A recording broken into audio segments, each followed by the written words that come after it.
Hello friends, नमस्कार, जय जवाहर। मैं Siyaram Kirade Birsa education academy YouTube channel पर आपका स्वागत करता हूं। फ्रेंड्स, आपको सभी तरह की प्रतियोगिता परीक्षा की तैयारियां बिल्कुल फ्री प्रोवाइड करेगी हमारे एकेडमी की टीम इस ऑनलाइन प्लेटफॉर्म पर। तो फ्रेंड्स, हम ज़्यादा बात नहीं करते हुए हमारे चैनल की टैगलाइन से शुरू करते हैं आज की क्लास। आपकी आधारशिला मजबूत करना ही हमारा लक्ष्य है। तो फ्रेंड्स, हम पढ़ रहे थे मैथ्स में लघुत्तम समावर्तक। तो फ्रेंड्स, आज पढ़ेंगे हम महत्तम समावर्तक।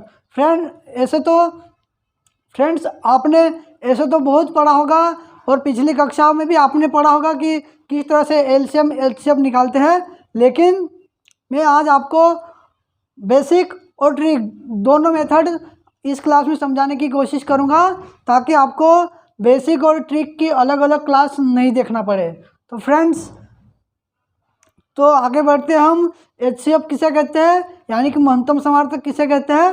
वो है सबसे बड़ी संख्या जो दी गई सभी संख्याओं को पूर्णतः विभाजित कर दे, उसे महत्तम समावर्तक कहते हैं। तो फ्रेंड्स, मैं कुछ संख्या लेता हूं और उस संख्या के माध्यम से आपको महत्तम समावर्तक यानी कि एचसीएफ समझाने की कोशिश करता हूं। तो देखिए, मैं संख्या लेता हूं बोर्ड पर।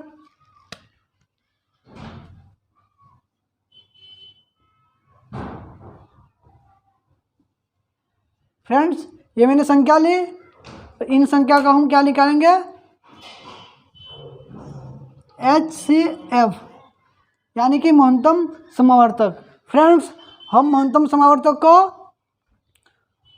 भाग विधि और गुणनखंड विधि से निकाल सकते हैं, यानी कि डिविजन मेथड और फैक्टराइज मेथड से। तो देखिए, मैं आपको सबसे पहले फैक्टराइज मेथड से किस तरह से एचसीएफ निकालते हैं समझाने की कोशिश करता हूं। देखिए, इन सभी का हमें फैक्टर्स निकालना होगा। तो देखिए, इस तरह से निकालते हैं हम फैक्टर्स। 2 कम 2, 2 पंजे 10, फिर 3 से 3 पंजे 15। इस प्रकार से निकालते हम। इस प्रकार 40 का निकालते। देखिए,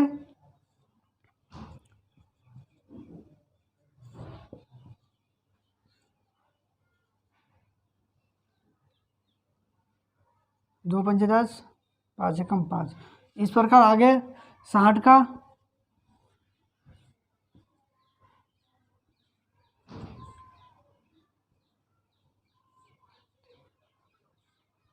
इस प्रकार से मैंने इसके फैक्टर्स निकाले। अब क्या करते हैं फ्रेंड्स, देखें यहाँ पर ये 30 लिखा।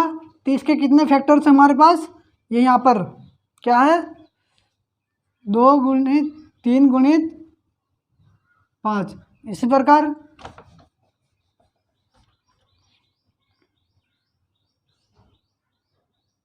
इसी प्रकार 40 के क्यों फैक्टर्स कितने हैं?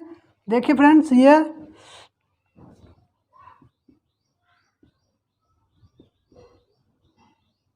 देखा। तो उसके बाद में 60 के फैक्टर्स।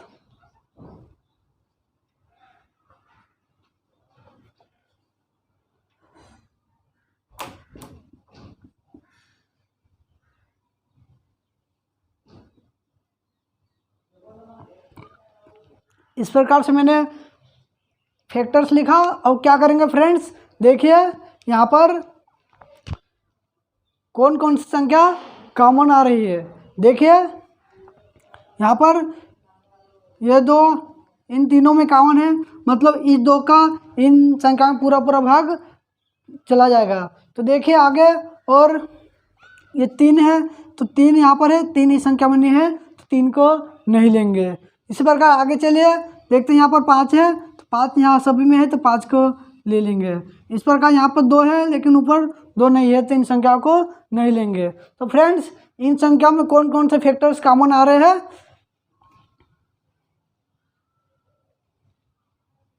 2 और 5। तो फ्रेंड्स, इन संख्या का हम गुणा कर लेंगे। क्या हो जाएगा? 2 पंजे 10, यानी कि इन संख्याओं का एचसीएफ क्या होगा? 10। जो दी गई संख्या है इसका एचसीएफ 10 होगा।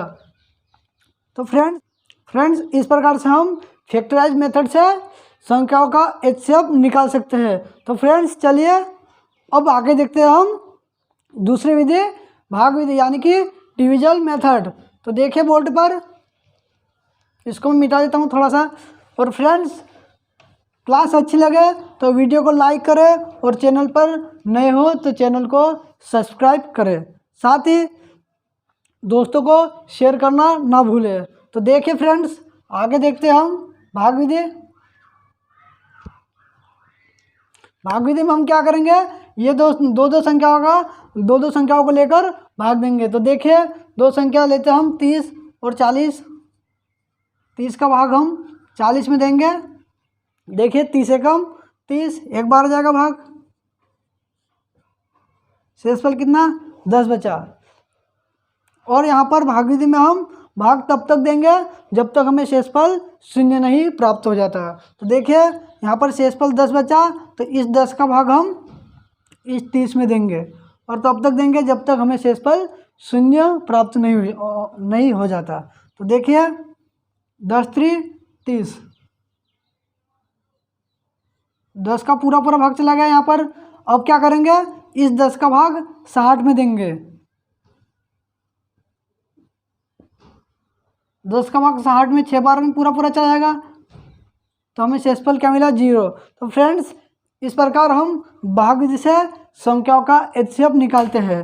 तो फ्रेंड्स, यहाँ पर जो अंतिम भाजक है वो 10 है, तो ये इन संख्याओं का एचसीएफ कहलाएगा। तो फ्रेंड्स, भाग विधि और गुणनखंड विधि से हम किस तरह से एचसीएफ निकाल सकते हैं आपको समझ में आया होगा, और नहीं समझ में आया होगा तो चलिए मैं और कुछ संख्या लेता हूँ और आपको अच्छे से समझाने की कोशिश करता हूँ। तो फ्रेंड्स, वीडियो को पूरा देखें, बीच में ना छोड़े, ताकि आपको अच्छे से समझ में आ जाए। तो फ्रेंड्स देखिए, मैं कुछ और संख्या लेता हूँ और आपको अच्छे से समझाने की कोशिश करता हूँ। फ्रेंड्स, वीडियो को पूरा जरूर देखें ताकि आपको आगे कुछ सवाल हम करेंगे एचसीएफ से संबंधित, तो आपको समझ में आना चाहिए। तो फ्रेंड्स देखिए,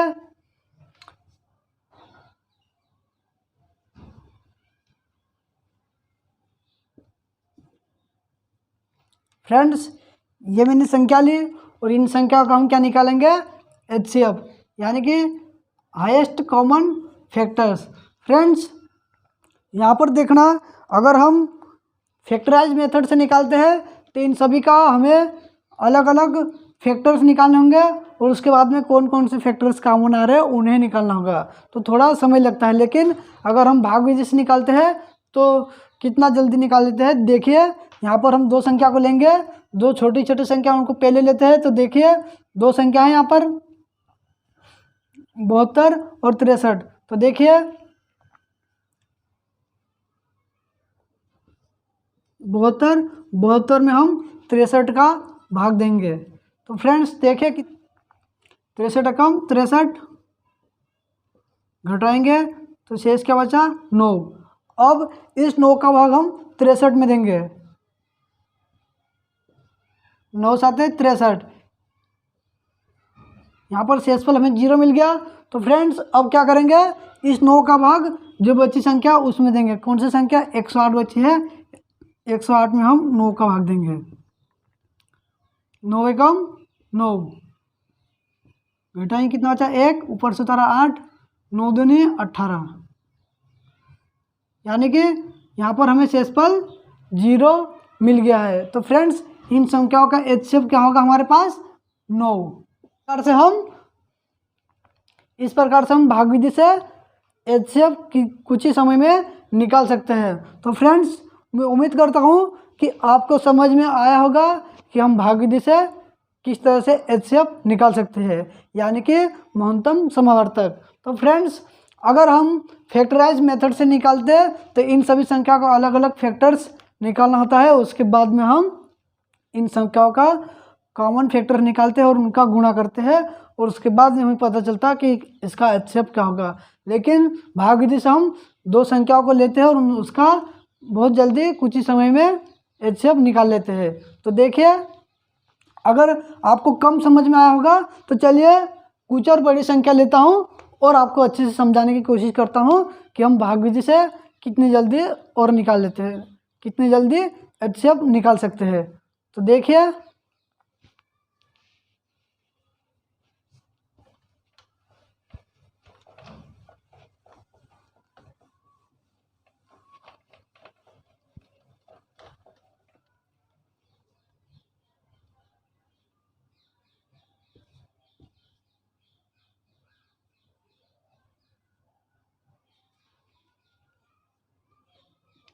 इस प्रकार से मैंने ये बड़ी संख्या ली, और अगर इन संख्या का हमें HCF निकालना है तो हम भाग विधि से कितनी जल्दी निकाल लेते हैं। देखिए फ्रेंड्स, बोर्ड पर हम दो संख्या लेंगे, दो संख्या देखिए, दो छोटी संख्या है तो इसको लेंगे क्या, 108 का भाग हम 288 में देंगे। तो देखिए अगर यहाँ हम 2 बार भाग देते हैं तो कितना हो जाएगा, 216। अगर 3 बार देते हैं तो 288 से ज़्यादा हो जाएगा, तो हम कितनी बार देंगे, 2 बार। 2 बार देने पर हमें भाग कितना मिला, 216। तो फ्रेंड्स अब क्या करेंगे, घटा लेंगे। तो घटाने पर क्या मिला, देखिए 8 में से 6 जाएंगे 2, और 8 में से 1 जाएगा तो 7। यहाँ पर हमें शेषफल क्या मिला, 72। इस 72 का भाग हम 108 में देंगे। एक बार जाएगा कि 72 को यहाँ से घटाएंगे तो कितना बचा, 36। 36 का भाग फिर से हम 72 में देंगे, तब तक भाग देंगे जब तक हमें शेषफल 0 प्राप्त नहीं हो जाता। तो देखिए 36 दूनी 72, यहाँ शेषफल हमें 0 मिल गया है। तो अब क्या करेंगे, इस 36 का भाग हम 200 ये 360 में देंगे। देखिए कितनी बार में जाएगा, 10 बार में जाएगा, पूरा भाग चला गया यहाँ पर 36 का। तो फ्रेंड्स इन संख्याओं का HCF क्या होगा,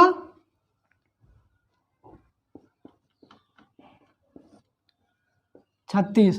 तो फ्रेंड्स इस तरह से हम कुछ ही समय में कितनी बड़ी संख्या क्यों ना हो, उन संख्या का भाग विधि से बहुत जल्दी HCF निकाल सकते हैं। तो फ्रेंड्स मैं उम्मीद करता हूँ कि आपको समझ में आया होगा।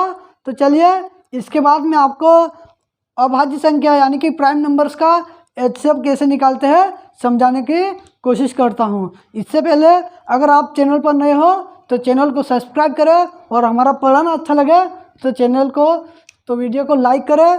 साथ ही अगर हमारे से कोई गलती हो तो अपने कमेंट्स के माध्यम से बताएं, ताकि हम उसको सुधारने की कोशिश करेंगे। तो चलिए फ्रेंड्स मैं आपको अभाज्य संख्याओं का HCF कैसे निकालते हैं समझाने की कोशिश करता हूँ।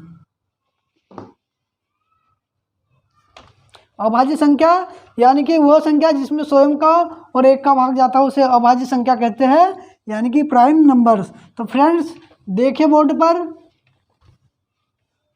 अभाज्य संख्याओं का हम किस तरह से HCF निकालते हैं।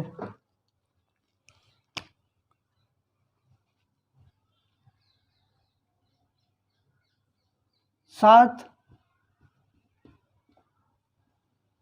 इस प्रकार से मैंने अभाज्य संख्या ली। फ्रेंड्स अभाज्य संख्या ऐसे जिसके केवल 2 ही फैक्टर्स होते हैं, साथ ही उनका इसमें साथ ही अभाज्य संख्या में स्वयं का भाग जाता है। तो देखिए इन संख्या को हम HCF कैसे निकालते हैं, यानी कि हाईएस्ट कॉमन फैक्टर्स। तो फ्रेंड्स ऐसी अभाज्य संख्या का HCF हम भाग विधि से निकालते हैं। तो देखिए 2 संख्या लेंगे छोटी सी, 7 का भाग 11 में देंगे हम, 7 एकम 7, घटाया कितना बचा 3, फिर इस 3 का भाग हम 7 में देंगे, 3 दूनी 6, घटाएंगे कितना बचा 1, फिर इस 1 का भाग हम 3 में देंगे। तो 3 बार में पूरा चला जाएगा 1 का भाग। तो फ्रेंड्स अंतिम भाजक क्या बचा हमारे पास 1, इसका भाग हम 17 में देंगे। तो कितनी बार में जाएगा, पूरा 17 बार में। तो फ्रेंड्स अभाज्य संख्याओं का HCF याद रखना हमेशा 1 होता है। यहाँ पर देखा हमने भाग देकर सभी में भाग में तब तक देना है जब तक हमें शेषफल 0 नहीं मिलता।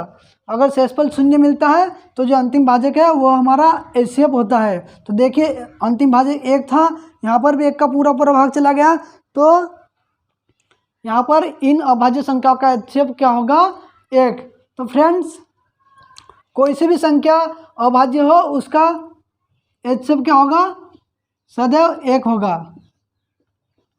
तो फ्रेंड्स अगर एग्जाम में कोई सा प्रश्न आ जाए तो दे दे कि दो अभाज्य संख्याओं का HCF क्या होगा, तो फ्रेंड्स उसका HCF क्या होगा? 1। तो देखिए बोर्ड पर 2 अभाज्य संख्या लेता हूँ और आपको समझाने की कोशिश करता हूँ।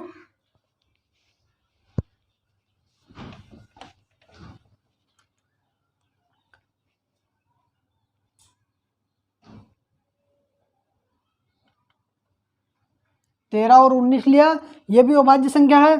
फ्रेंड्स अगर इनका हम फैक्टर्स करेंगे तो क्या होगा?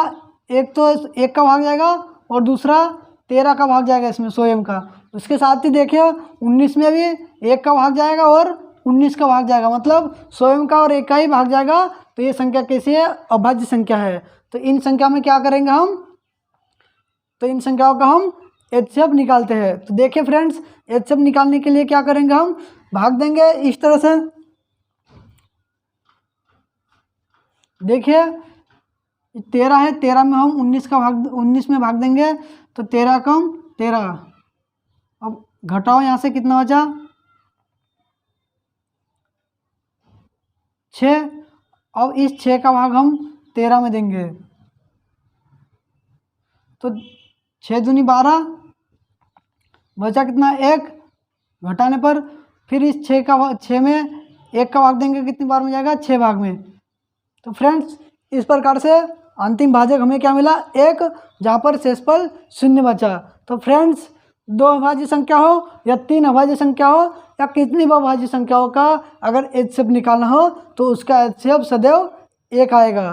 तो फ्रेंड्स अगर एग्जाम में क्वेश्चन आ जाए, किस तरह से क्वेश्चन आ सकता है? देखिए मैं बोर्ड पर लिखता हूँ क्वेश्चन, और इस बेसिक कॉन्सेप्ट अगर आपको यह बेसिक कॉन्सेप्ट नहीं मालूम होगा तो आप बिल्कुल क्वेश्चन को गलत कर सकते हो।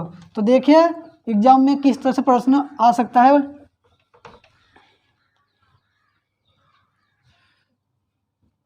दो अभाज्य संख्या x और y का HCF क्या होगा? 1 मिनट, ये लास्ट रहा। 2 अभाज्य संख्याओं का HCF क्या होगा? तो देखिए फ्रेंड्स अगर हमें ऑप्शन मिल जाए, कैसा?